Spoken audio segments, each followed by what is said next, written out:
What's up man? Balik lagi di channel YouTube-nya Korisman bersama gue Rifki. Oke nih men, jadi di video kali ini kita udah kedatangan seseorang nih. Dia adalah CEO dari brand Korisman. Halo Bang Dika. Halo. Apa kabar Ki. Bang? Baik. Rifki gimana kabarnya? Sehat ya? Sehat lah. Makin seger nih. Oke. Nah nih makasih banget nih Bang, karena udah dateng dan mau sharing sama kita. Terus Sama-sama. juga nih, buat teman-teman yang belum tahu siapa ini Bang Dika, simak dulu nih yang satu ini.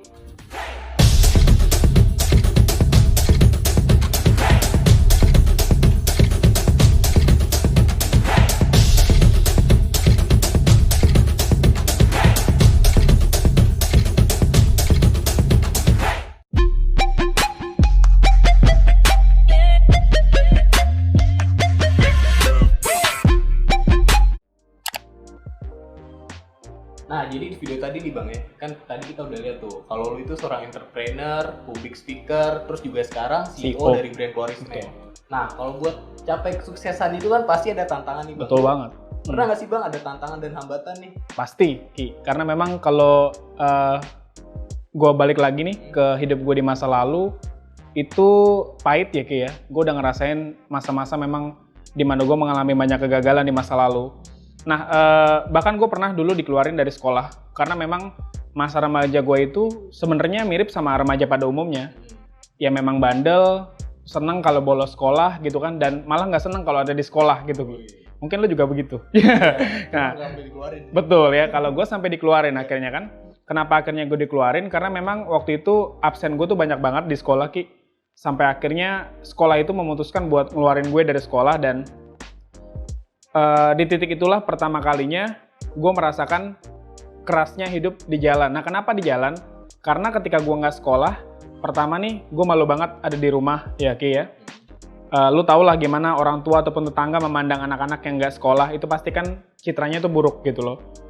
Nah, akhirnya ketika gue berhenti sekolah, gue memutuskan buat ada di jalan karena gue malu ketika gue pulang. Jadi omongan tetangga, bikin malu orang tua, dan ketika gue ada di jalan, disitulah akhirnya gue ngerasain kerasnya hidup, dan itu jadi tamparan keras buat gue, dan akhirnya gue sadar ternyata bolos itu nggak enak, tidak sekolah tuh nggak enak, ternyata sekolah itu jauh lebih enak.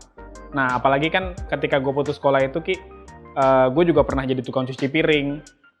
Ketika jadi tukang cuci piring di restoran, gue ngeliat banyak anak sekolah tuh yang makan, padahal mereka seusia gue gitu loh.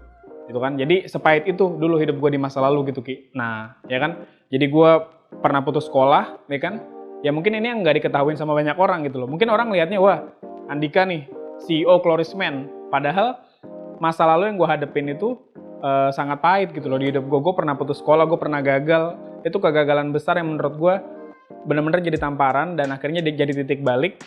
Gue berubah, dan akhirnya gue bisa kayak sekarang kayak gitu loh. Nah kayak gitu Ki. Sebenarnya masih banyak lagi ceritanya kayak gitu loh. Iya. Ini tapi kalau gue nanya nih, ini kan lu putus sekolah nih Bang. Betul. Lu lanjut sekolah lagi apa gimana tuh buat nyelesain pendidikannya? Oke, jadi gini Ki, gue itu waktu itu putus sekolah di tahun 2008, ya kan? Berarti sekitar 12 tahun yang lalu ya itu ya. Nah di tahun 2008, gue luntang-lantung di jalan tuh, 1 tahun sampai 2009. Dari 2008 ke 2009, dalam jangka waktu 1 tahun, gue ada di jalan. Gue melakukan apapun untuk bertahan hidup karena gue nggak tinggal sama orang tua, gue malu pulang ke rumah. Gue jualan, gue juga pernah mengamen, dan disinilah gue mulai ketemu sama dunia berdagang tuh, ya kan? Karena untuk bertahan hidup awalnya, bukan untuk berbisnis tuh, ya kan? Gue mulai berdagang, gue mulai tahu menghasilkan duit tuh caranya kayak gimana, ya. Dan sampai akhirnya gue bekerja di restoran kayak begitu kan. Nah, tadi kalau lo nanya, setelah gue putus sekolah, gue lanjut lagi nggak sekolah? Gue lanjut lagi sekolah, makanya gue bisa kuliah, ya kan? Karena nggak mungkin ya, gue bisa kuliah kalau nggak SMA kayak gitu kan. Makanya setelah gue putus sekolah, selama 1 tahun, tahun depannya itu gue masuk ke sekolah di sekolah master. Nah, lo udah pernah dengar belum? Itu dulu waktu gua SD atau SMP tuh agak rame tuh banyak media yang Banyak ya, media yang liput ya. Media yang liput. Iya, nah karena emang begini Ki, sekolah master itu sekolah tempat dimana gue lanjut sekolah lagi setelah putus sekolah.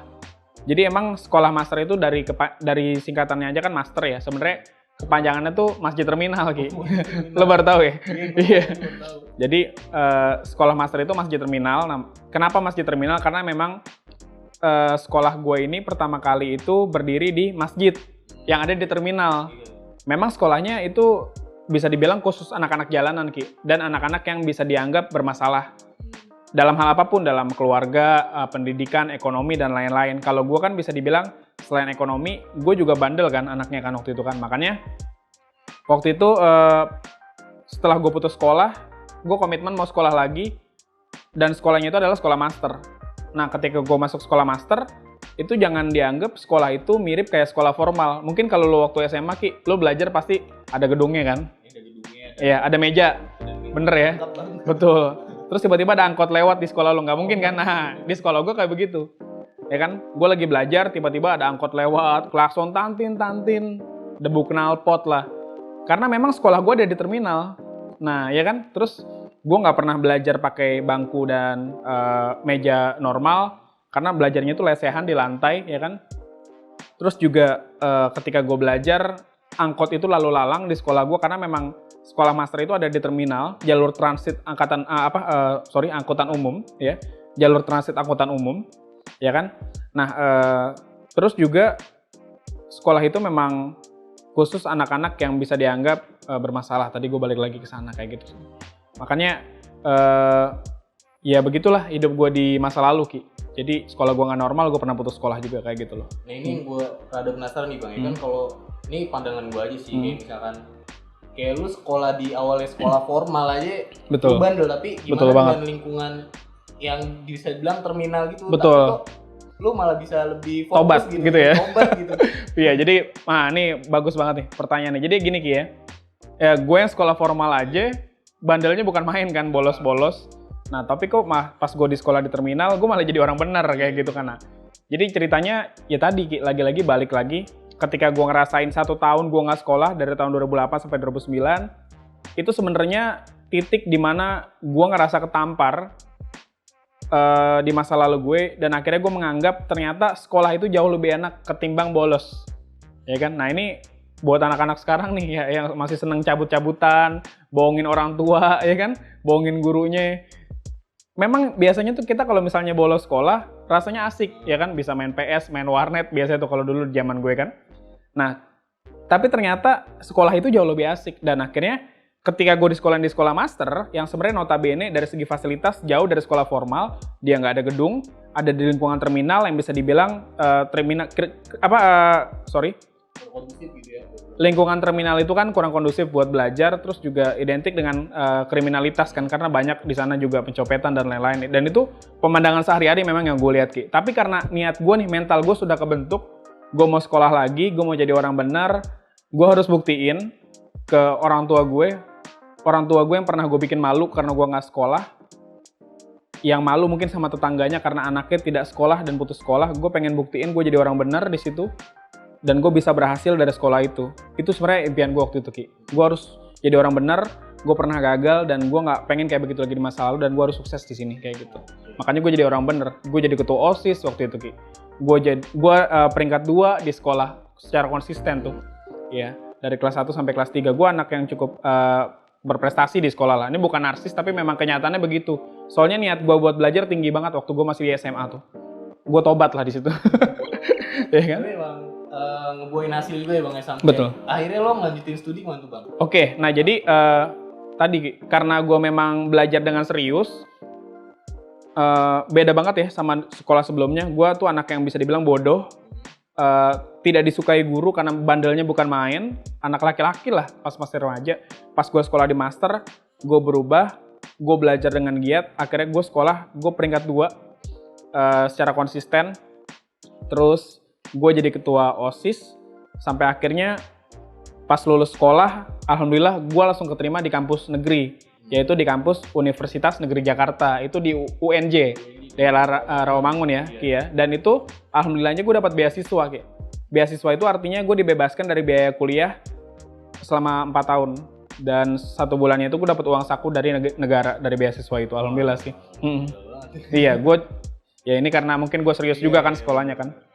Nah, tadi kan berarti lu masuk Universitas Negeri Jakarta yang Betul. bisa dibilang ya universitas ternama lah ya. Betul. Itu cukup ternama, terus juga beasiswa tuh. Itu sih Keren banget sih, impian orang tua banget sih itu ya bang.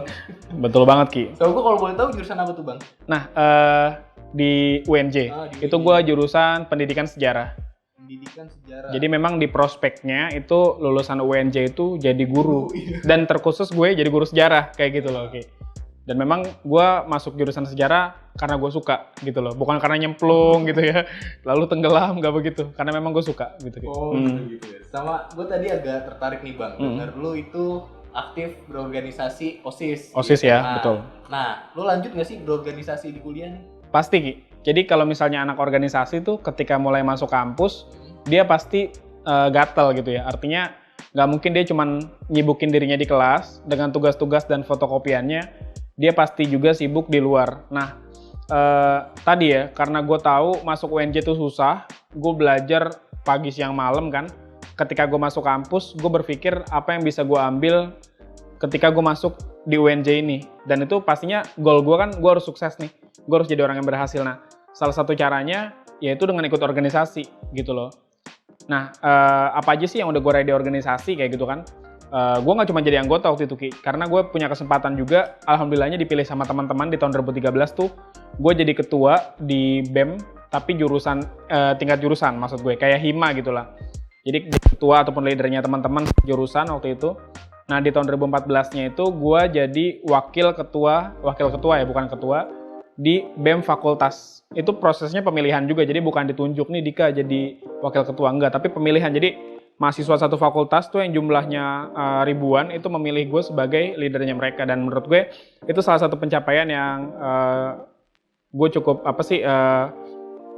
bangga lah ya sama diri gue sendiri gitu loh. Karena gue sebelumnya anak jalanan, gue sebelumnya mungkin dari sekolah agak normal, tapi ketika di kampus gue dipercaya untuk memimpin teman-teman yang secara background sebenarnya mungkin jauh lebih beruntung dibandingkan gue kayak gitu loh Ki. Jadi gue cukup senang juga lah gitu loh dikasih kepercayaan sama mereka.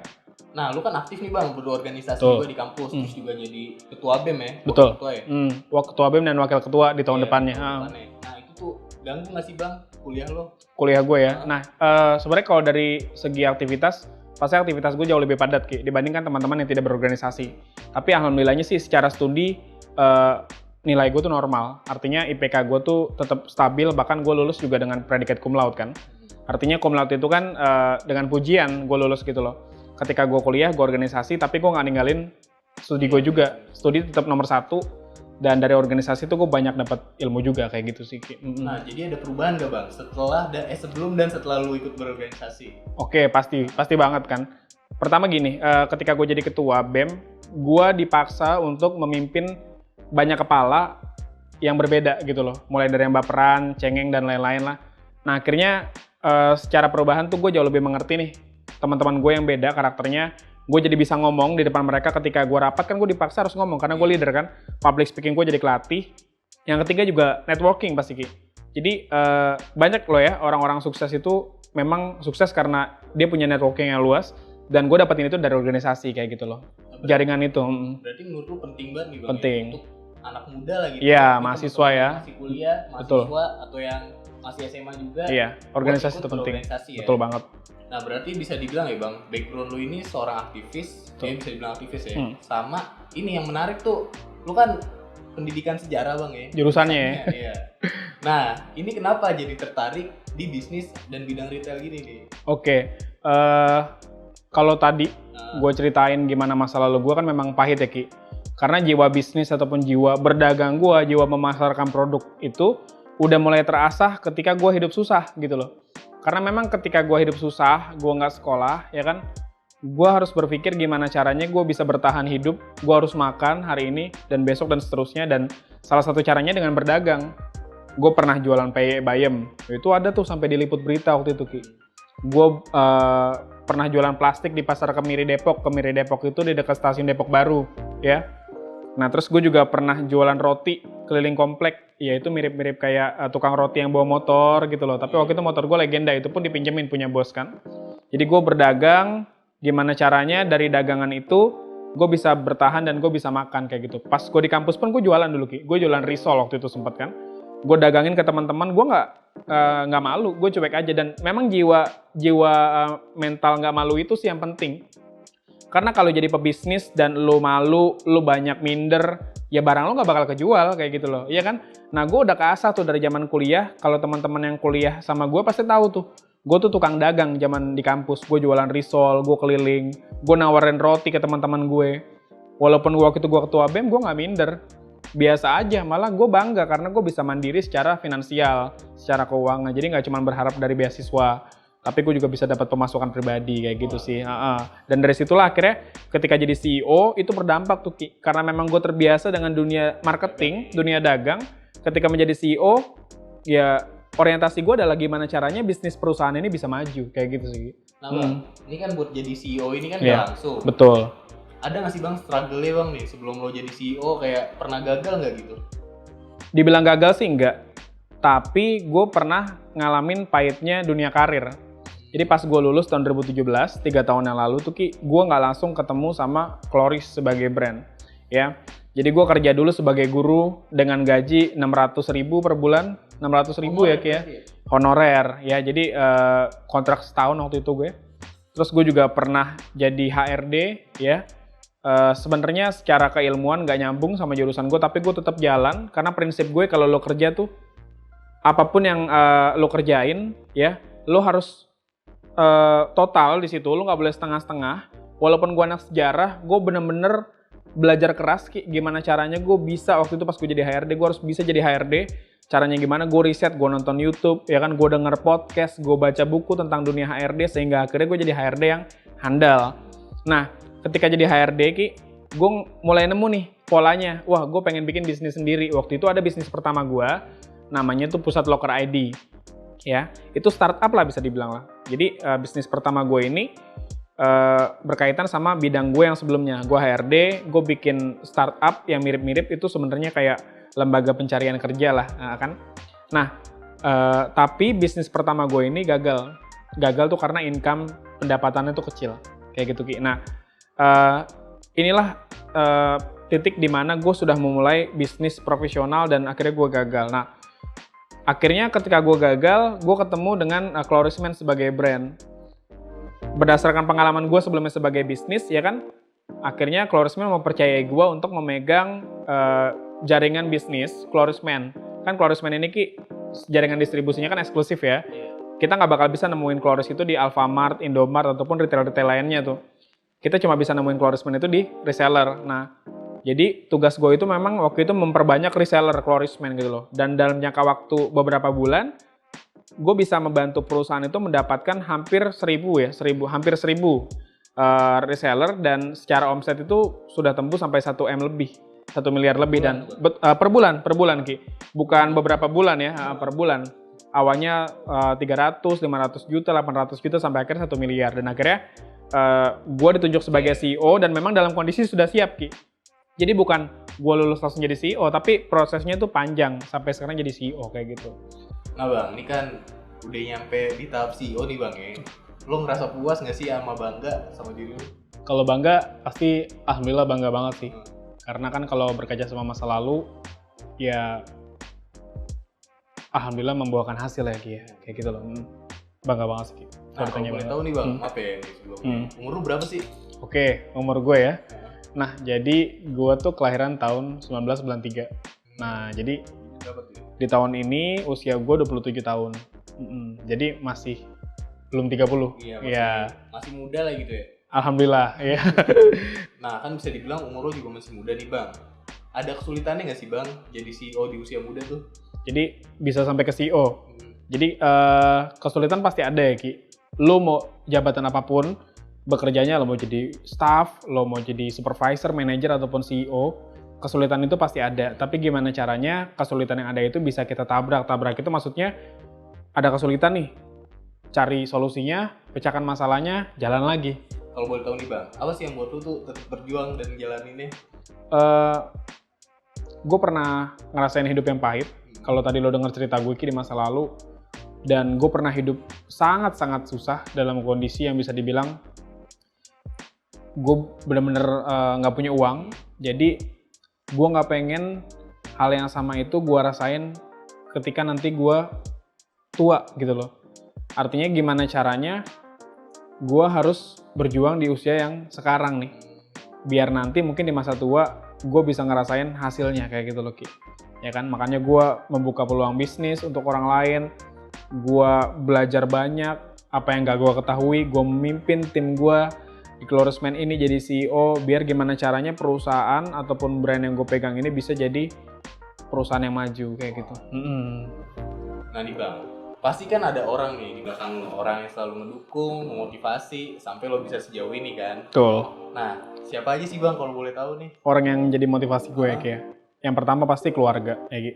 Dan keluarga tuh ada siapa aja dan itu ada banyak. Terkhusus tuh kakek gue yang beberapa hari lalu baru meninggal. Dia motivasi gue banget Ki. Gimana caranya gue bisa sukses, ya kan? Di luar kakek gue pasti ada orang tua dan kakak-kakak gue yang selama ini memang ngedukung gue gimana caranya gue harus jadi orang yang benar ketika gue gagal dan harus jadi orang yang berhasil ketika gue sekarang udah di karir yang bagus gitu loh. Jadi keluarga gue memang sangat memotivasi gue ketika gue dalam kondisi gagal, gue pernah putus sekolah, ya kan. Mereka nggak benci sama gue pernah ngecewain mereka nggak kesel sama gue, tapi mereka tetap menganggap gue sebagai bagian dari keluarga dan ya gue bisa jawab sih.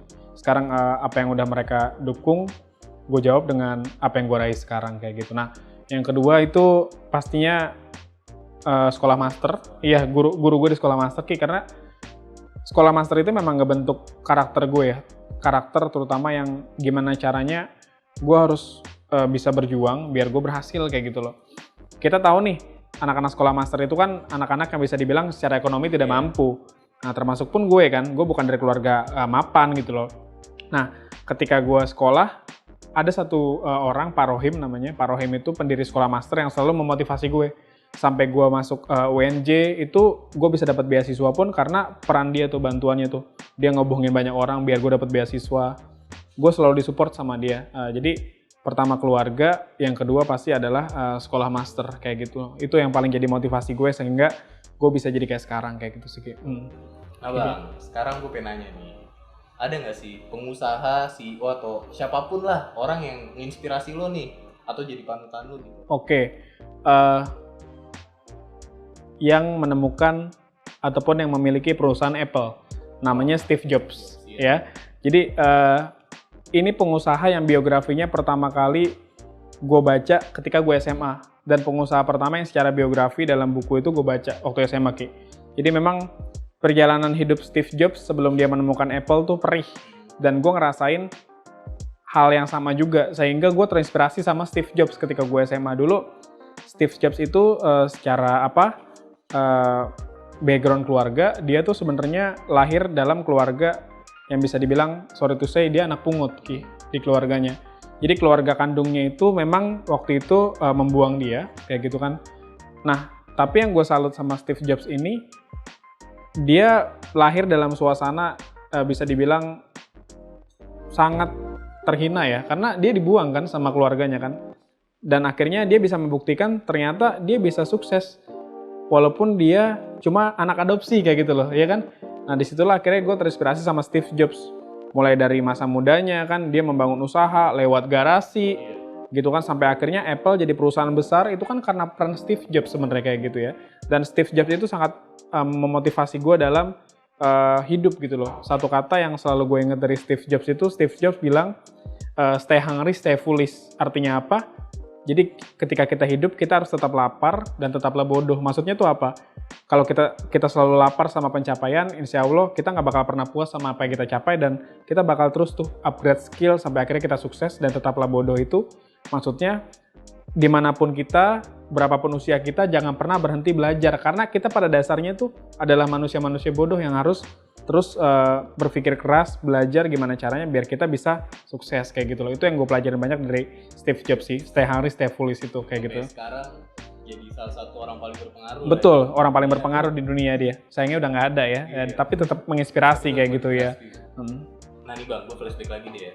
Kan kayak tadi nih, lo sempet ya putus sekolah gitu, dikeluarin dari sekolah. Nah, lo ada merasa penyesalan gak sih Bang sampai sekarang, atau kayak lo pengen banget nih waktu ini diulang biar lo tuh buat sekolah aja gitu waktu itu, ada gak sih penyesalan? Kalau ditanya apa yang pengen gue rubah dari masa lalu, apakah gue nyesel dengan masa lalu gue jawab gue tidak menyesal sama sekali dan tidak mau mengubah apapun dari masa lalu gue, Ki.